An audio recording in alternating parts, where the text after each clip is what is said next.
To quickly check your account balance on KuCoin, follow these simple steps. This guide will help you navigate the platform efficiently. Step 1. Log into your account.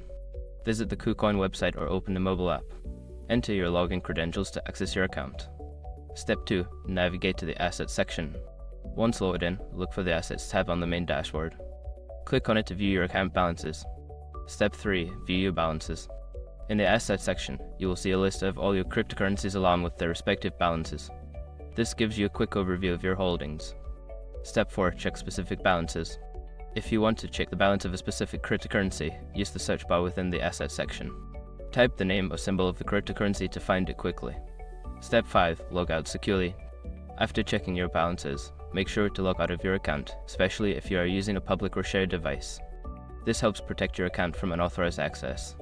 By following these steps, you can efficiently check your account balance on KuCoin.